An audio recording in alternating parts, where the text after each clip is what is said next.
Ladies and gentlemen, hey, hi, how you doing? Welcome back to the channel. Thank you so much for stopping by. Today with the launch of Season 4, per usual, we got two new weapons available to use within Warzone. The Superi SMG, then also the KAR98K, which obviously I think a lot of people mainly have their eyes on that. But per usual, with the new season, I wanted to go through and break down the best setups for you guys to be running with these two new weapons.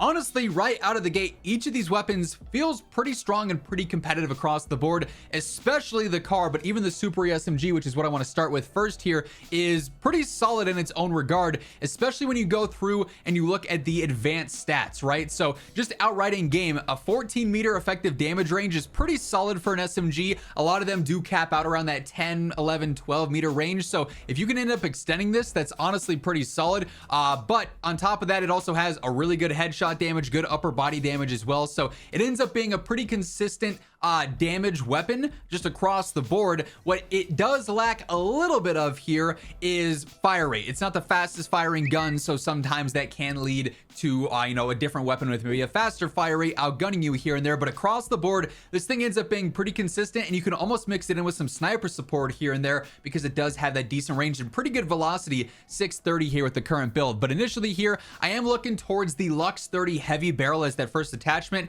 All these barrels are kind of interesting because a lot of them are harmful. They're hurting your range, they're hurting your velocity, which that's just things you want to stay away from. Short barrels, not really all that great on most weapons.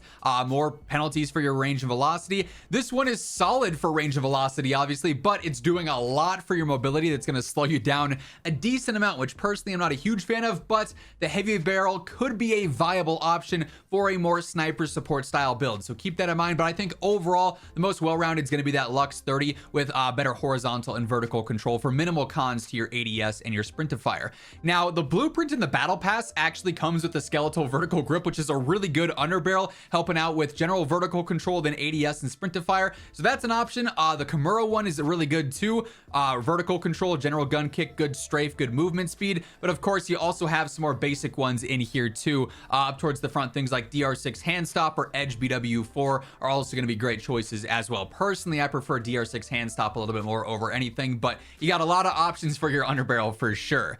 The 40 round extended mag on here is the max. This is another drawback of this gun. Well, yes, it doesn't have a crazy fast fire rate, so you're not going to burn through 40 rounds super fast. That's still not a 50 or a 60 round mag like a lot of other subs do have, so that in and of itself is going to be a bit of a limiter when you're playing trios or quads and you're in a gunfight that requires a ton of ammo.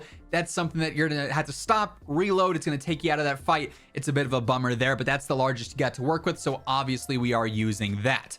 I also really like the phantom rear grip on this. Now, I'm not usually a huge fan of rear grips, but this one's only hurting your flinch resistance, which is not super important, and it's giving you a 21% increase to your sprint to fire. It does also help out a little bit with your ADS too, which is nice. But you get down to an 85 millisecond sprint to fire with this thing on there, and that is nuts. This thing is so snappy and so aggressive that I really do enjoy the feel of this. I'll talk a little bit more on this in just a moment though. Lastly, I also have the Rescue 9 stock on here. I messed around with a couple of these other ones. Jack Cutthroat is viable on this, so if you want that crazy good strafe, that would be a good option. It's gonna hurt your control some, but really good mobility there. No stock from me. I tried it. I love the movement benefits of it. It's awesome that it's this snappy, but those recoil cons, they're noticeable for sure, so I wasn't a huge fan of that. Rescue 9 to me was great. You're really only hurting your idle sway a tad bit, not a huge deal in your flinch, but you're getting better movement and better control. So it's still snappy, it's still aggressive, and it's super, super accurate. So all this combined means you have a very aggressive, very agile sub that's also incredibly easy to use. The only thing I would say you can maybe mess around with is taking off that phantom rear grip if you don't care a ton about that sprint to fire, and maybe trading that out for like a Zem 35 compensator or something like that. That'd be viable, but overall, I'm really enjoying the feel of this thing. We'll go through and put on 3 plates. You can see it's got clean iron sights, so that's a huge benefit. You don't have to worry about wasting attachments on an optic or anything like that. The idle sway is not all that crazy, and it's super, super easy to stay on target as mentioned. So this thing across the board feels really good. Really, the only drawback of it is going to be that magazine capacity there, but outside of that, this thing is really nice. It's really consistent, and it's definitely a very competitive SMG. Now, as we dive into the car setup here, quick reminder, if you are new to the channel, every single day I got you covered with news, updates, patch notes, meta breakdowns. Everything you need to know here is on a daily basis, so feel free to hit that subscribe button and turn on those post notifications. And if you enjoy this video or if you find it helpful, do me a favor and drop a like on it. It is always really appreciated.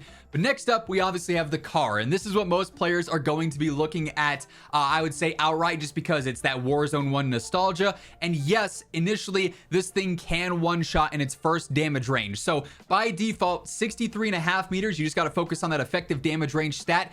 That's where you're going to be able to one-shot headshot, even if they have full plates. So this will be an absolute meta sniper simply because it's aggressive and it can one-shot knock without any modifications being needed. That is huge in and of itself. Now, initially here, it does come default with an iron sight, and that is a little unfortunate because it means you have to waste an attachment switching out a scope. So for me personally, this is really all preference based. I like the 6.6 times optic. You get good dual zoom on there. I like the reticle that it has, but this is really just coming down to which scope do you like the best. If you like a different one, go for whatever you think you're going to hit the most shots with. That's all that really matters with your scopes across the board.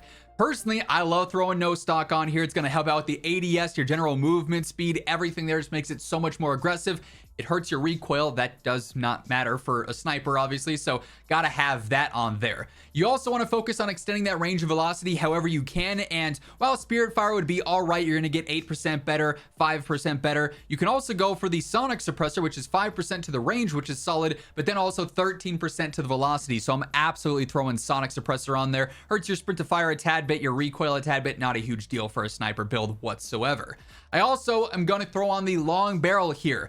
If you want to try and pronounce that, I wish you the best. I'm not going to. It's the 7.62 long barrel in my book. This is going to help out with velocity and range, so up to a 74 meter one-shot range. That's awesome for how aggressive the sniper is going to be. That's going to be prime for all Resurgence gameplay or more aggressive Urzikstan gameplay. Ups that velocity a little bit too. And then lastly here, I think it's kind of a no-brainer. I'm going to end up going for high grain ammo. Extends that velocity out even more, and that one-shot range all the way up to 85 meters. So that is really, really solid across the board. Do keep in mind, this does also have Spire Point rounds on it, but for whatever reason, this as opposed to something like the MCW, it's not broken here. It's only a 15% increase, and obviously high grain's doing more for your range, so you want to throw that on there. But across the board, this is a setup that has a great one-shot range, really fast ADS speed, and then across the board, it's just going to feel just like that OG car did back in Warzone 1, obviously. Clean scope in my opinion. As mentioned, keep in mind firing range is not accurate, so yes, while I am breaking armor on their head here, this will still one shot in game